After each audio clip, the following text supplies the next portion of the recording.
सभी को राम राम, जय बाबा की। जैसा कि मैंने कुछ दिन पहले एक विषय पर चर्चा करने के लिए कहा था,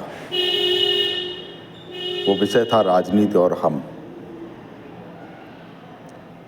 राजनीति के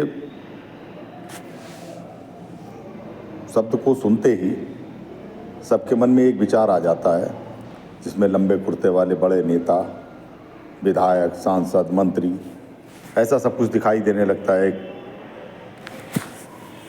मन में चित्र सा बनने लगता है कि राजनीति माने ये सब। लेकिन राजनीति वास्तव में क्या है, ये इस शब्द में ही छुपा हुआ है। राजनीति का वास्तविक अर्थ जो बाबूजी बताया करते थे, बाबूजी, मैं जिनके विषय में बाबूजी कह रहा हूँ, उनके विषय में भी थोड़ा जानना आवश्यक है। अपने उत्तर प्रदेश के बहुत बड़े नेता रहे पंडित श्री राम प्रकाश त्रिपाठी, मैं उन्हीं को बाबूजी कह रहा हूँ। तो बाबूजी ये बताया करते थे कि राजनीति का वास्तविक अर्थ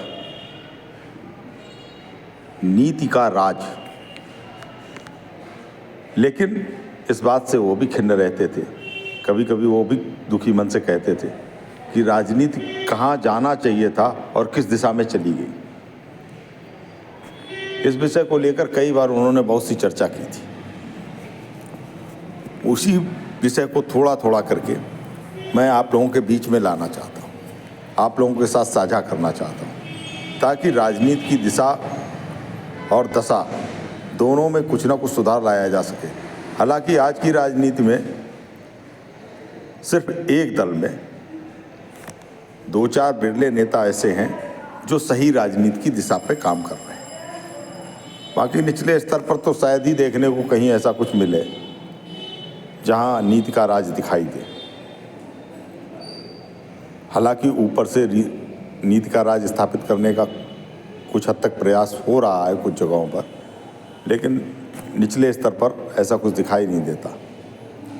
खैर, ये कोई बात नहीं, ये तो विषय थोड़ा सा अलग हो जाएगा। उस विषय पे चर्चा न करके आखिर राजनीति में नीति का राज आएगा तो कैसे, इस विषय पर चर्चा करनी। उसके लिए एक छोटी सी कहानी बाबूजी सुनाते थे, जिसको आज कुछ अच्छे लोग ये कह देते हैं राजनीति बहुत ख़राब चीज़ है, राजनीति से मुझे कोई लेना देना नहीं।